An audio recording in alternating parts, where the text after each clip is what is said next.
La risa no es de loco. Yo loco, yo no loco, yo loco pero sensato. Antes tenía pantalón blanco, camisa blanca, zapatos blancos, pañuelo blanco para la cabeza. Pero policías malos me quitaron, policías malos me quitaron.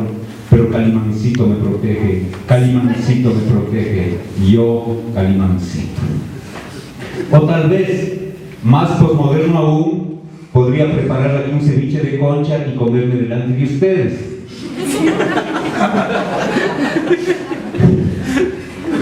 Pero he preferido hacerlo a la antigua usanza y escribir un discurso. Voy a decirles por qué.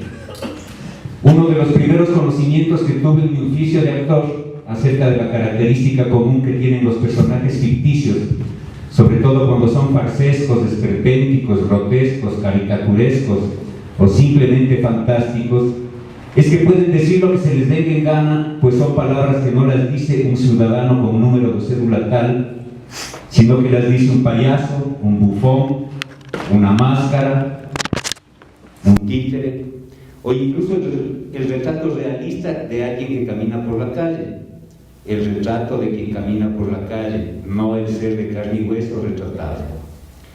Esta posibilidad de expresar nuestras ideas y sentimientos a través de una ficción compartimos teatreros, cineastas y literatos. El problema de expresarnos siempre mediante estos recursos es que pocas veces se toma en serio lo que decimos. El primer derecho del guerrero es la traición, y bajo esta premisa, la primera víctima de mi traición será mi propia persona. Reclamo ser tomado en serio cuando he dicho varias veces que al calificar algo como serio, lo que hacemos es instalar un tirano en nuestra conciencia. Hoy es de noche y mañana será de día. Hoy vivimos el imperio de la estupidez, la banalidad, la ignorancia valiente y la falsa conciencia construida no con reflexiones, sino con eslóganes y clichés, repetidos hasta el infinito. En ese panorama de polaridades cambiantes se me hace necesario erigir a este tirano temporal. Cuando se me pidió un nombre para la conferencia que estoy dando, significó también un problema de definición, pues quienes han leído los escritos que me he arriesgado a hacer navegar por internet descubrirán mi afición reiterada a mezclar la gimnasia con la magnesia.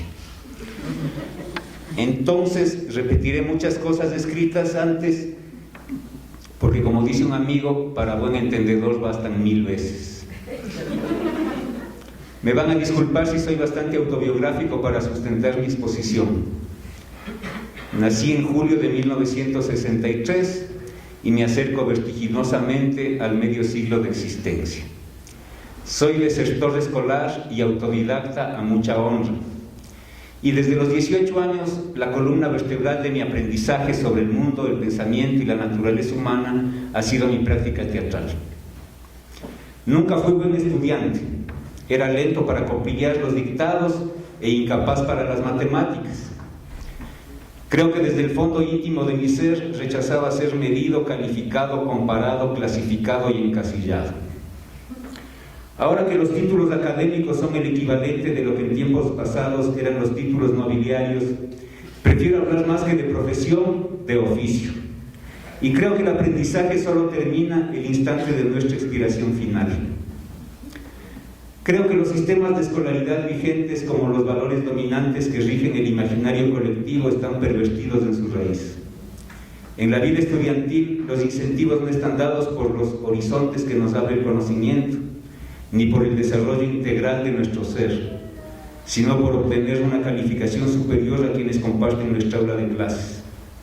En el mundo profesional, el reconocimiento y la valoración por parte de la sociedad no está dada a la calidad del trabajo ni a la contribución real que hagamos para el mejoramiento de la vida en todos sus aspectos, sino por la cantidad de dinero que podamos ganar.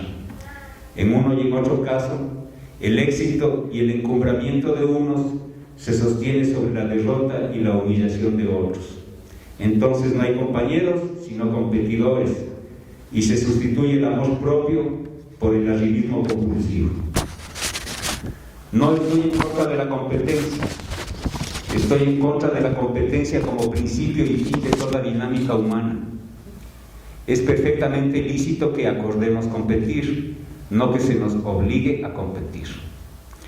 El acuerdo colectivo para sacar adelante una obra de teatro no admite competencia entre los actores, pues si opaco en escena a mis compañeros para lucirme yo, la obra se daña y deja de ser arte para convertirse en un despliegue de vanidad. Los actores y las actrices somos vanidosos. No hay actor o actriz que no quiera ser aplaudido, pero cuando amamos lo que hacemos, nos ponemos en segundo plano para que el primero lo ocupe la obra de arte a la que le pusimos nuestro ser, e igual que un hijo, nació de nosotros, pero tiene vida propia. Si una obra de arte no llega a tener vida propia, o sea, si no puede ser valorada sin pasar por las referencias anecdóticas de sus creadores, que finalmente no tienen por qué ser conocidas por el público, no creo que pueda ser llamada obra de arte, y no deja de ser más que la extensión de una personalidad. Solo cuando una obra es capaz de conmovernos sin conocer ni las motivaciones ni los entretolones privados de sus realizadores, podemos decir que una obra habla por sí misma. La creación artística nos exige ser humildes, aunque por naturaleza seamos vanidosos. Nos obliga a ser humildes porque ponemos nuestra obra por delante de nosotros mismos. Stanislavski decía que si después de una función recuerdo lo bien que actué yo, quiere decir que actué mal, y si recuerdo lo bien que actuó mi compañero, quiere decir que actué bien. El porqué de esta afirmación es bastante sencillo. Si recuerdo lo bien que actuó mi compañero, quiere decir que mi atención estuvo puesta en el buen desarrollo de la obra, y si recuerdo lo bien que actué yo, quiere decir que mi atención estuvo centrada en mostrar mis talentos individuales, sin importarme si estos contribuyen o no a lo que hemos acordado mostrar como colectivo. La posibilidad de indagar en los múltiples aspectos insospechados de la naturaleza individual y colectiva me ha enseñado que cuando digo yo soy así, en realidad debería decir así me he acostumbrado a ser, y esto me lo ha hecho saber el teatro. La realidad nos toca, nos afecta, nos altera, luego tomamos esa realidad, la descomponemos, la tratamos, la procesamos y creamos una realidad paralela que incidirá en la percepción de la realidad en la cual nos basamos y de algún modo transformará su devenir. El espíritu creativo está íntimamente ligado a nuestra capacidad de sospecha y de rebeldía frente a todo tipo de determinismo. Llevo 32 años en mi oficio de actor y si sumo todos los cursos, seminarios, talleres, además del proceso formativo que implica cada obra en la que he participado, puede decirse que he hecho 4 veces la universidad. Al encarar una obra escrita en tal época, estoy obligado a hacer un análisis histórico, estético, semiótico y conceptual. Cómo se vivía en tal época, cómo se pensaba, qué cosas gustaban, qué vigencia tienen en el tiempo y en la realidad presentes. Pues el teatro, a diferencia de otras artes, existe solo en el presente. Existe solo en la común unión de actores y espectadores. De otra manera, el teatro no existe. Es literatura, recuerdo o proyecto, pero no teatro. El artista no es simplemente alguien que tiene una habilidad al servicio del mejor postor. El artista es un intérprete de la realidad y tiene un punto de vista sobre ella. El artista es un sujeto de opinión y un sujeto político. Ningún aspecto de la realidad le es ajeno al arte, ni la historia, ni la filosofía, ni la política, ni la antropología, ni la ciencia, ni la religión. Es un laboratorio que no deja nada fuera. Es por esto el hacedor de arte una suerte de alquimista y demiurgo. Si es el artista un intérprete y un transformador, si es capaz de construir una perspectiva, ¿por qué tiene que ser alcahuete y cortesano? Cortesano de cualquier corte, sea de religiosos, de capitalistas o de políticos. La obra de arte es como un hijo o una hija. Vienen de nosotros, nacen de nosotros, pero se independizan de nosotros y tienen vida propia. Es así como Pier Paolo Pasolini, agnóstico y comunista, hizo una película como el Evangelio según San Mateo, en la que yo vi caer de rodillas y rezar a devotos católicos conmovidos en la sala de cine. Es así como Vargas Llosa, identificado ideológicamente con la derecha y los grupos de poder, escribe una novela como La fiesta del chivo, que es una denuncia vívida de las monstruosidades del dictador Trujillo en República Dominicana y una exaltación del valor y de la sed de libertad y justicia que animaba a los conspiradores. Al igual que esa novela, toda su obra está repleta de críticas al poder. La impecabilidad de la obra de arte no admite imposiciones ni siquiera del propio creador, pues si éste es caprichoso en cuanto a imponer sus apegos ideológicos o dogmáticos, la coherencia interna de la obra se daña. Entonces, si la obra de arte no admite imposiciones ni siquiera del propio creador, menos aún va a admitir las del Estado, el capital, el partido, la iglesia, los moralismos, los utilitarismos, etc.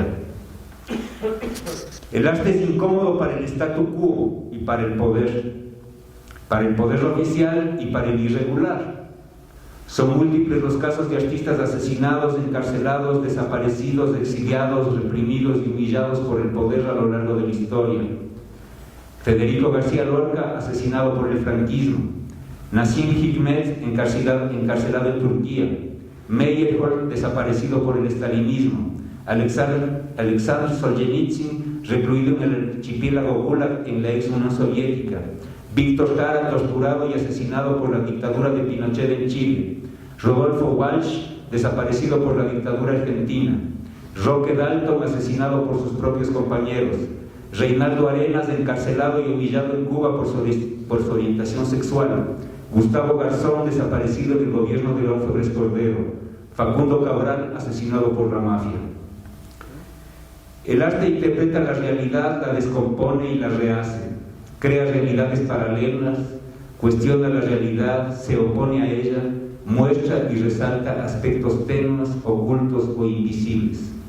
Invitaron a Tolkien de hacer literatura de evasión. Este respondió que los únicos que le temen a la evasión son los carceleros. Con el teatro aprendemos a leer el cuerpo, la gestualidad, las distancias corporales, los rechazos y las aceptaciones escritos en la dirección y las consistencias de las miradas. Se usa el teatro para discutir conflictos, para exorcizar impulsos de violencia, para terapia, y todo esto es lícito. También es lícito negarse a hacer un teatro sometido a requerimientos extrateatrales. Estaba Diógenes el Cínico hace más de 2000 años en la antigua Grecia, creo que sentado en una piedra o metido en el barril donde vivía, cuando Alejandro Magno le dijo: pídeme lo que quieras, te doy la mitad de mi reino, pídeme lo que quieras. Y Diógenes le respondió: retírate un poco porque me tapas el sol. Él es de los de mi equipo. La creación artística es un ejercicio de libertad, porque para crear es necesario mirar las realidades de ángulos distintos a los que dicta la costumbre, las reglas, el miedo, la pereza, la inercia, la lógica de la ganancia y el utilitarismo. Me molesta la ingratitud, la no valoración y el desconocimiento de la gente que nos ha legado obra y saberes. Creo que Cuenca y el país le deben un homenaje a mucha gente. Quiero en este lugar honrar a quienes ya desencarnaron, a artistas, a pensadores, a Edmundo Maldonado, a Rubén Astudillo, a Pedro Moreno, a Vinicio Jáuregui, a Papo Moscoso, a Pablo Lazzarini, a Tala Jaramillo, a Osvaldo Moreno, a Alexei Páez, a Belén Andrade, mi madre, a Jonathan Tello, a Juan Antonio Serrano. He nombrado a cuencanos vividos en Cuenca, a cuencanos vividos fuera de Cuenca, a afuereños de familia cuencana y a afuereños vividos en Cuenca. Casi todos ellos buenos amigos míos y algunos pocos apenas conocidos, pero con una buena relación en los términos de la cordialidad y el respeto. Fuera de Cuenca, la lista es larga, empezando por mi padre, Francisco Aguirre Vázquez, muerto hace 12 años e iniciador y creador de la política cultural del Banco Central. Con él, entre otras cosas, empezó y se consolidó el Festival Internacional de Teatro en Manta. Tuve la fortuna de nacer en una familia culta, abrí cientos de libros, pero terminé muy pocos, hasta que a los 27 años me impuse un número mínimo de lecturas anuales y desde entonces la lectura es un hábito cotidiano y una necesidad como la comida o el caminar. Y cada vez que me preguntan qué recomiendo para formarse, mi respuesta es la misma: leer, leer, leer y leer. Y mientras más tempranamente se adquiere el hábito, mejor. El olvido es ingrato. Corría el año de 1985, gobierno de León Febres Cordero, cuando Carlos Michelena y yo tuvimos que salir del país para tranquilizar a nuestras familias debido al acoso permanente que recibíamos por parte del Estado. Teníamos el teléfono intervenido y un pesquisa de planta fuera de nuestras casas. Averiguaban sobre nosotros en la oficina de mi padre, en la Asociación de Trabajadores del Teatro, en la cafetería donde nos reuníamos a contar el dinero que habíamos recaudado en la función callejera. Éramos conocidos y teníamos un prestigio, por eso no se metían directamente con nosotros. Pero a Milton Araujo le encarcelaron, le torturaron, y era para decirnos con este hecho: esto les puede pasar si siguen en esas. Nos tocó duro, demasiado duro como para que algún joven que tiene demasiado tiempo para pasarse en el chat diga maliciosamente: ¿cuánto le habrán pagado al Miche para que hable contra el gobierno? Vivimos del imperio de la estupidez, la ignorancia y la banalidad. Hace algunos años, cuando decían que el TLC va porque va, había quienes planteaban que debíamos definir en cifras económicas el valor de la cultura. ¿Cuánto puede costar el conocimiento, la memoria, las artes? Ahora vivimos otro tipo de estupidez: el arte bajo los dictámenes de la corrección política. En Quito, hace pocos años, fue agredida una obra de Wilson Pachan por activistas feministas. No nos reprimen solo los que mantienen el régimen de opresión, sino también los que se abanderan de la libertad. En el fondo, lo único que siempre han querido es reprimir, censurar y someter, pero no nos debemos de dejar. Se nos ha tenido en reuniones desde que empezó el proceso constituyente y nuestras exigencias siguen insatisfechas. Los artistas no tenemos un seguro.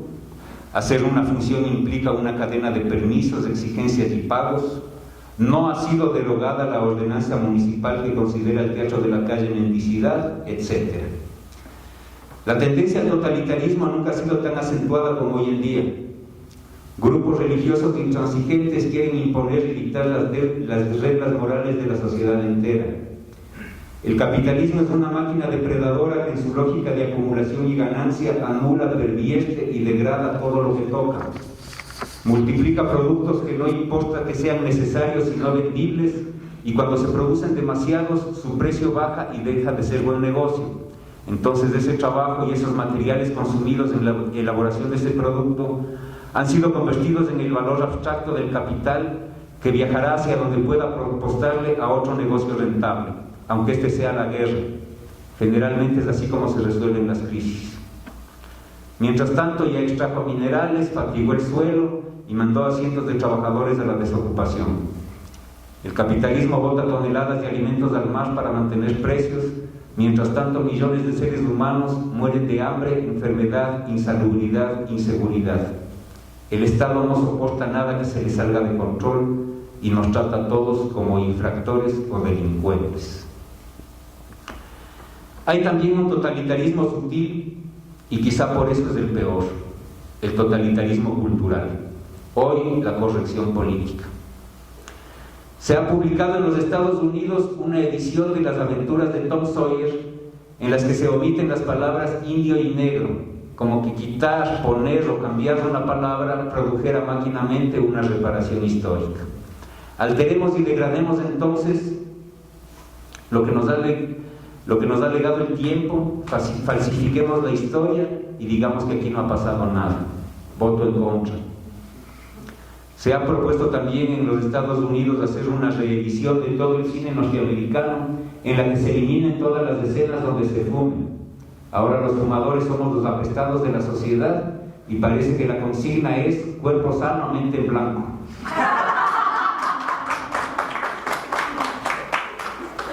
Encuentran lícito asesinar obras de arte en nombre de la salud o en nombre de no ofender a personas o grupos.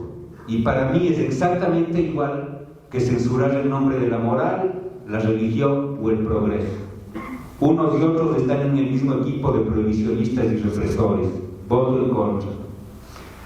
Para mí la descolonización mental no significa negarse a influencias externas, todo lo contrario. Es reservarnos el derecho a ordenar lo que tenemos, lo que nos llega de afuera de acuerdo a nuestra naturaleza, y lo que nos llega de afuera de acuerdo a nuestra naturaleza, nuestra cultura, nuestra reflexión y nuestras necesidades. Las lacras del colonialismo hacen que ni siquiera se sepa que Huayna Cápac, el soberano de un territorio que abarcaba desde Colombia hasta Chile, nació en Cuenca, la ciudad que los incas llamaron Tumipamba, que quiere decir llanura de cuchillos. Vivimos en un mundo súper informado, pero al mismo tiempo la gente va dejando de pensar y se vuelve perezosa. Confía en que una información formateada le dé respuesta a otra formulación también formateada. Ni siquiera las preguntas que se hacen son planteadas con términos propios. Se aceptan sin chistar las leyes antitabaco porque supuestamente cuidan la salud, pero pocos se detienen a pensar que son leyes discriminatorias que atentan contra los derechos individuales y colectivos de las minorías. Si las identidades étnicas y las minorías sexuales tienen espacios para reunirse, lo cual es un derecho inalienable, ¿por qué no se aplica la misma lógica para los fumadores? Así como está bien que existan lugares libres de humo de tabaco, deben existir también lugares donde los fumadores podamos reunirnos. ¿Se han puesto a pensar qué pasa con la gente mayor de 70 años que no está dispuesta a cambiar sus costumbres? Se le está expulsando del espacio público para que se vayan a morir en su casa. Piensa mal y acertarás, dice la sabiduría popular. Y el inconsciente no es inocente, digo yo. Seguramente para quienes creen que el mundo existe desde el año 2000, quienes tenemos más de edad somos presencias incómodas, ya que la tendencia panóptica de los tiempos actuales es suprimir lo que no se puede controlar. Es la misma lógica con la que se hacen odas al cemento en la planificación urbana. El odio hacia lo que no se puede controlar es de carambola el odio hacia la naturaleza. Entiendo muy poco de derecho y de leyes, pero lo que entiendo acerca de sus fundamentos es que el derecho rige para el fuero externo y no puede tocar el fuero interno. O sea que las leyes garantizan la convivencia entre las personas, no los hábitos o sentimientos privados de los individuos. Cuando se hacen leyes para inculcar costumbres, creencias o visiones, se está atentando contra los principios mismos del derecho. Una amiga estaba fumando en el parque cuando se le acercó un guardia para decirle que apague el cigarrillo. Un espacio abierto en que el humo del tabaco no molesta, a diferencia del humo de los carros, que dada su densidad y cantidad sí daña la salud. Entonces, ¿qué? Están promulgando leyes para imponernos cómo debemos tratar nuestro propio cuerpo. Ya pasamos hace muchos años del jardín de infantes, no sean malitos. Por mi parte, estoy dispuesto a luchar a brazo partido contra esas leyes discriminatorias. Guerra avisada no mata gente. Empezaré por canales regulares como la recolección de firmas para presentarlas al municipio y a la asamblea. Quizás solicite la silla vacía, y si nada de esto funciona, ejerceré mi derecho a la resistencia con la desobediencia civil, la huelga del silencio o la huelga de hambre. Se habla de salud física y la salud emocional, de ser respetados en nuestra integridad, donde queda, y la salud de nuestras relaciones humanas, donde queda. Cada vez confirmo que esto se encamina hacia una ciudad de delatores y pesquisas. Y ahora, para terminar mi intervención, que ha quedado entre líneas, a la Casa de la Cultura como espacio histórico de la libertad de expresión y pensamiento, más allá de todas las críticas válidas que puedan hacerse. Y para esto recordaré dos hechos. Fue hace más de 20 años, en este mismo lugar, donde se hizo una reunión antiprohibicionista donde planteamos de manera contundente la legalización de las drogas en defensa del derecho que tenemos los individuos para decidir sobre nuestro propio cuerpo y en defensa de los derechos colectivos de comunidades que usan psicotrópicos como parte fundamental de su cosmovisión. Fue también la Casa de la Cultura en Quito el espacio donde se concentraron los indígenas movilizados contra el asalto bancario a los bolsillos del pueblo ecuatoriano, perpetrado por el sistema financiero y que terminó con el derrocamiento de Mauad. Me costaron muchas horas de reflexionar el pedir mi incorporación a la Casa de la Cultura, porque como buen seguidor de Groucho Marx había declarado en varias ocasiones que jamás podría pertenecer a una asociación que tenga un tipo como yo por miembro.